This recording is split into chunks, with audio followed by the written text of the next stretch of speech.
En un mundo donde lo que no se cuenta, es lo que más asusta, hay historias que jamás debieron ser reveladas, secretos que susurran en la oscuridad, y leyendas que cobran vida cuando menos lo esperas. Bienvenidos al rincón más inquietante del internet. Yo soy Miguel Creepypastero, y estás a punto de escuchar lo que nadie se atreve a contar.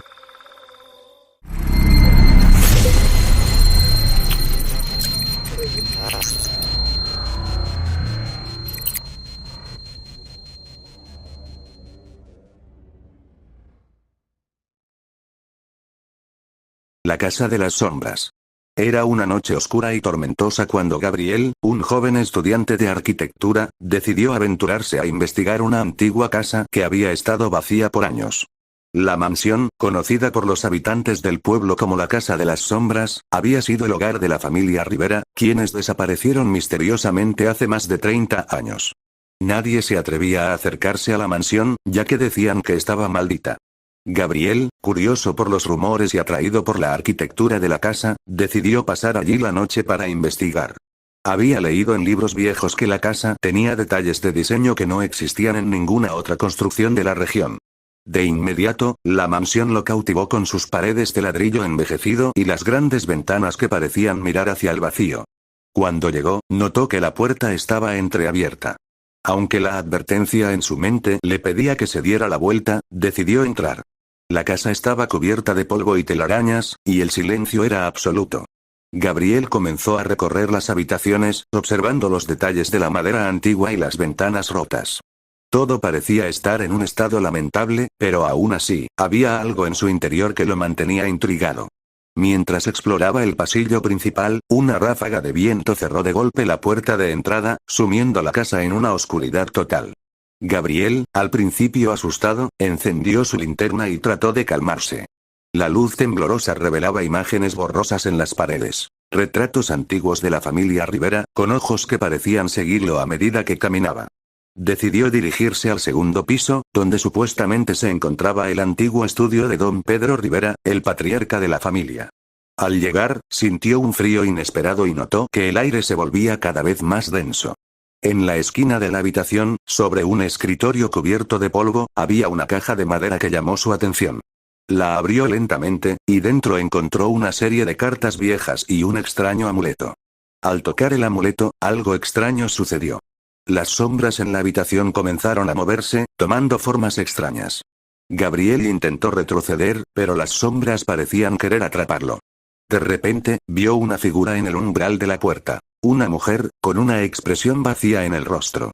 Sus ojos eran como dos pozos oscuros que lo miraban fijamente. La figura comenzó a acercarse a él, y Gabriel, paralizado por el miedo, intentó correr, pero las sombras lo rodearon, obligándolo a caer al suelo. Con la última chispa de su linterna, vio el rostro de la mujer acercarse cada vez más. Antes de perder el conocimiento, escuchó susurrar en su oído: "No debiste haber venido". El tren de medianoche. Clara había vivido toda su vida en la ciudad, pero por alguna razón, aquella noche decidió tomar el tren nocturno hacia el campo para visitar a una tía que vivía en las afueras. El tren era viejo, pero confiable, y la mayoría de los pasajeros parecían ser personas que se dirigían a destinos lejanos. Cuando Clara se subió al tren, notó que el ambiente era extraño. Aunque no había mucha gente, todos los que estaban allí tenían un aire extraño, casi como si estuvieran en trance. Los rostros no mostraban emociones, y nadie decía una palabra. Clara trató de no pensar demasiado en ello, pero la sensación de incomodidad la acompañó durante todo el viaje. A medida que el tren avanzaba por la oscuridad de la noche, Clara comenzó a escuchar ruidos extraños provenientes de los vagones de atrás. Al principio pensó que era su imaginación, pero los sonidos se hicieron cada vez más fuertes, hasta que decidió levantarse y investigar. Al caminar hacia el final del tren, notó algo raro. Las puertas de los vagones estaban cerradas, pero había algo en el aire que la hacía sentir que algo no estaba bien. De repente, vio una figura delgada y alta caminando por el pasillo. La figura no parecía humana, sino más bien un espectro, con ojos vacíos que brillaban débilmente en la penumbra. Clara, aterrada, intentó retroceder, pero cuando giró para regresar a su asiento, las luces del tren comenzaron a parpadear, y el tren desaceleró bruscamente. La estación de tren que vio a lo lejos era completamente desconocida. No era la estación que conocía, y parecía desierta, con edificios rotos y abandonados. Decidió bajar del tren, pero cuando lo hizo, el tren desapareció de inmediato en la niebla. Clara estaba sola en una estación vacía, sin señales de vida, solo el eco de sus propios pasos. Comenzó a caminar hacia la estación, pero algo en el aire parecía observarla. La niebla era tan espesa que apenas podía ver a un par de metros. Poco después, Clara sintió que alguien la estaba siguiendo. Miró atrás, pero no vio a nadie. Sin embargo, el ruido de pasos resonaba en sus oídos. A medida que se adentraba más en la estación, comenzó a ver figuras extrañas que emergían de la niebla, todas con rostros pálidos y ojos vacíos. Clara intentó correr, pero no podía escapar de la niebla espesa que parecía tragarse cada uno de sus pasos. Al final, se dio cuenta de que estaba atrapada. El tren no era más que un portal hacia un lugar oscuro, y Clara nunca pudo salir. Nadie la vio jamás, y el tren de medianoche continuó su viaje, llevando consigo a nuevas almas perdidas. La llamada del bosque. Diego y su grupo de amigos decidieron pasar un fin de semana en una cabaña apartada, ubicada en lo profundo de un bosque. Habían escuchado historias sobre el lugar, historias de desaparecidos, pero nadie les prestó atención. Al fin y al cabo, pensaron que eran solo cuentos de viejos. El primer día transcurrió sin incidentes, explorando el bosque, recogiendo leña, y contando historias alrededor de la fogata. Sin embargo, cuando el sol comenzó a ponerse, algo extraño sucedió. Diego sintió una presión en el aire, como si el bosque mismo lo estuviera observando. Esa noche, mientras se preparaban para dormir, Diego escuchó un susurro, algo que parecía provenir del exterior de la cabaña. Se levantó para investigar, pero al mirar por la ventana, no vio nada, solo la oscura silueta de los árboles meciéndose en el viento. Poco después, una llamada resonó en el aire, una voz extraña que parecía provenir del bosque. Diego, ven aquí. La voz era suave y seductora, pero al mismo tiempo, había algo en ella que lo hacía sentir incómodo. Decidió salir al exterior para ver de dónde venía la llamada. Al salir, vio a sus amigos reunidos, mirando al bosque con expresiones de miedo. La llamada seguía sonando, más fuerte ahora, y parecía rodearlos. En ese momento, se dieron cuenta de que no era una llamada humana. La voz era inhumana, distorsionada, como si 1000 voces estuvieran hablando a través de un solo ser. De repente, una figura oscura emergió de entre los árboles. Era alta y delgada, con ojos brillantes que parecían ver a través de ellos. La figura comenzó a moverse hacia ellos, y cada paso que daba hacía que el aire se volviera más frío y denso. Los amigos intentaron correr, pero las sombras del bosque parecían arrastrarlos hacia adentro. En medio de la confusión, Diego sintió como la figura lo tomaba del brazo y lo arrastraba hacia la oscuridad. Al día siguiente, los amigos de Diego encontraron la cabaña vacía, sin rastro de él. Solo quedaron las huellas de sus pasos, que desaparecían en el borde del bosque. Nadie volvió a hablar de lo que ocurrió esa noche, pero los que se atrevieron a acercarse al bosque aseguraron escuchar un susurro en el aire. Diego, ven aquí. El espejo de la abuela. Lucía siempre había sentido una conexión especial con su abuela, quien vivía en una vieja casa en las afueras del pueblo. La casa estaba llena de recuerdos, muebles antiguos y, sobre todo, un gran espejo antiguo que había pertenecido a su bisabuela. Era un espejo impresionante, con un marco de madera tallada, que se encontraba en el pasillo principal. Siempre que Lucía visitaba la casa, se sentía atraída por el espejo, aunque no sabía por qué. Una tarde de verano, su abuela la llamó para que la acompañara a la cocina, pero Lucía se detuvo frente al espejo, hipnotizada. Mientras miraba su reflejo, algo extraño sucedió. Su imagen comenzó a distorsionarse. En lugar de su rostro, vio una figura oscura, como si alguien estuviera de pie detrás de ella. Sin embargo, al volverse rápidamente, no había nadie allí.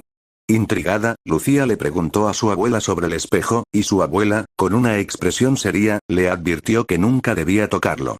Ese espejo ha estado en nuestra familia por generaciones, le dijo con voz temblorosa, pero no es solo un espejo. Guarda algo en su interior. Algo que no debe ser liberado. Esa misma noche, Lucía no pudo dejar de pensar en el espejo. En medio de la oscuridad, escuchó una voz suave y misteriosa que venía del pasillo. Lucía, ven aquí. Decidida a descubrir la verdad, se levantó y fue al pasillo. Frente al espejo, vio su reflejo, pero esta vez algo era diferente. Su reflejo sonrió, una sonrisa malévola que Lucía nunca había visto en su rostro. En un intento por alejarse, intentó regresar a su habitación, pero las sombras del pasillo parecían alargarse y envolverla. El reflejo de Lucía comenzó a moverse por su cuenta, llamándola, arrastrándola hacia el espejo. Cuando Lucía trató de gritar, su voz fue absorbida por el cristal, y en ese momento, una fuerza invisible la empujó hacia el espejo. Su abuela, al escuchar el grito, corrió al pasillo, pero cuando llegó, lo único que encontró fue el espejo vacío. Lucía había desaparecido, dejando solo su reflejo atrapado en el cristal. Desde esa noche, el espejo volvió a ser el centro de la casa, pero nadie se atrevió a mirarlo. El hotel de la medianoche. Martín y su novia, Carmen, decidieron hacer un viaje por carretera para escapar de la rutina y pasar un fin de semana tranquilo. Después de horas de manejar, llegaron a un pequeño pueblo apartado, y allí, encontraron un hotel antiguo que parecía haber sido sacado de una época pasada. El letrero del hotel decía, Hotel de la Medianoche, y aunque parecía algo raro, estaban tan cansados que decidieron quedarse allí.